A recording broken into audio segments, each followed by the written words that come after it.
I think I should go because I really need to go work on my efforts in combinators. There's one last question here, which I don't quite know the meaning of, which is from Memes of Destruction. It's, do you like turtles?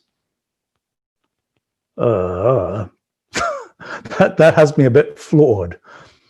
When I was a kid, I used to keep a certain collection of pets, usually for some reason reptiles and amphibians. I don't know quite why, but I had what in British English is called a terrapin, but I think in American it's called a turtle. It's a small little, very, very brightly pigmented little critter. I thought it was kind of cool. I'm not sure I would say anything profound about it. I'll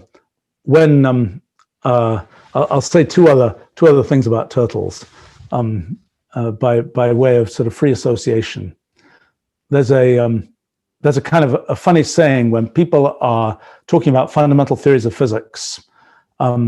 Turtles are a thing that commonly come up there, and I think the reason is I think it's Bertrand Russell, a well-known philosopher, not one of my great favorites, but who lived a long life in England.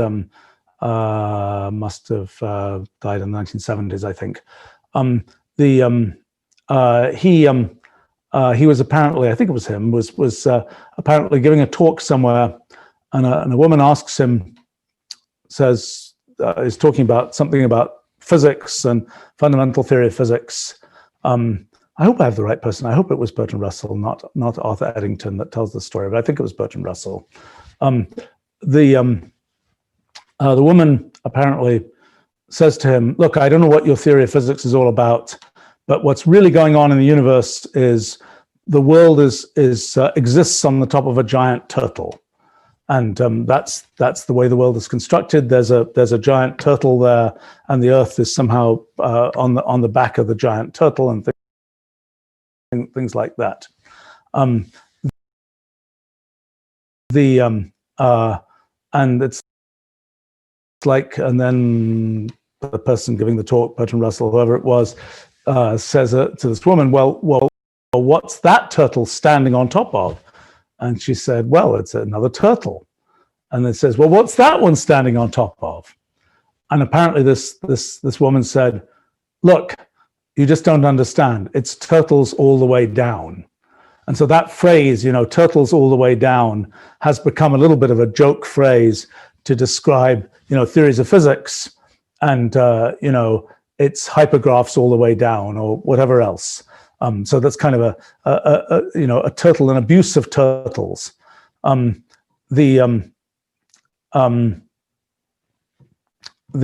so then I see somebody sent a thing about zombie kid likes turtles on YouTube. Okay, this is the problem. I'm obviously I'm obviously out of my depth in modern popular culture, and I should learn all these memes. It's kind of a shame. I would have thought I was exposed enough through my own children and through interacting with kids. I do try and learn the memes, but I'm obviously not doing as good a job as I should be at that. In any case, I'll mention one more piece of turtleism. So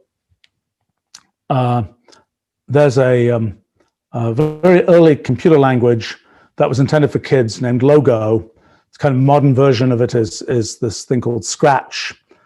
And the idea of Logo, it originated in the 1960s with a guy called Seymour Papert at MIT. The idea was, it was a language where it would all be about controlling a turtle on the screen. And you'd say, go forwards, turn left, turn right, keep going, et cetera, et cetera, et cetera, and make all these kind of patterns and so on. And this was and so the question, and for example, the Logo language actually got, is very interesting. Some countries like, I think the country of Costa Rica, for example, sort of taught it to all the kids at one point. And I think it's kind of interesting to trace the effect of kind of teaching a computer language, an early computer language, back in the 70s and 80s and so on, to a wide range of kids. What effect has it had, and those kinds of things. I'm afraid it's not quite as dramatic as effect as one might hope. I think because sort of the distance between sort of controlling a turtle on the screen and doing serious kind of computational language kinds of things is fairly great. I mean, I would argue that it's the job of a language designer like me to make our computational language accessible to kids so that kids can kind of start using sort of the same computational language that the grown-ups, so to speak, can use early on, rather than having to kind of dumb down a sort of language for kids. But in any case, this language logo was very innovative and in its time. And one question would be, why did Seymour Papert think about having a turtle running around on the screen? Well, the answer is there was a thing that was at the 1950, might get this wrong, 1955-ish World's Fair. And it was a man called Gray Walter, his first name I can't remember, Gray Walter was his last name, was doing kind of very early artificial intelligence. And his sort of demo object for the World's Fair was a thing that kind of ran around on the floor and would have sensors which said, oh, it ran into a wall, turn around, go backwards, kind of like a modern, robotic vacuum cleaner or something. But it would kind of run around on the floor and do these things. And it had various kinds of touch sensors. I think it may have had some kind of light sensor as well. And in order to sort of make this, the form factor that this thing operated within was this bunch of electronics on wheels. And so Gray Walter ended up putting this kind of dome on top of it. And that dome became sort of looked like a turtle. So the thing was called the Gray Walter turtle. And actually, it was pretty famous. It was it had its appearance. It was on the cover of Time magazine, and it was this is the future. Artificial intelligence is almost here. It's 1955, it's kind of like it's going to be robots all the way down, so to speak, it's kind of an interesting case of how did it come to be that even though the Gray Walter turtle, which had, perhaps, I don't think it probably had transistors in it. It certainly didn't have vacuum tubes. Wouldn't have been able to power vacuum tubes. It was doing very simple things. The path from that to sort of the true robot is a long path. It's been a surprisingly long path. But in any case, the turtles, not all the way down for physics, but turtles as they've appeared in sort of the logo computer language, and now I think Scratch has Scratch has this cat called Scratch, I think, which is the modernized version of the turtle. So that's kind of the story behind that. I think that I'm not sure, the challenge when Logo was new, kids had never seen computers, and the idea of a kid actually being able to do something on a computer was really a new idea.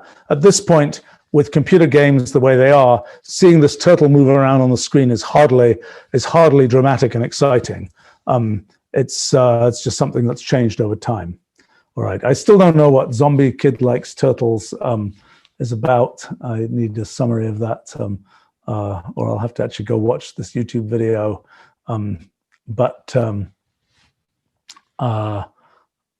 Oh, should I watch it? All right, well, I'll see what I can do here. Back here live at the Waterfront Village with my friend, Jonathan just got an awesome face paint job. All right, you're great. Good times here at the... I don't know what this is about. This seems hard for me to parse. So I lose that meme. I don't know what that meme is about.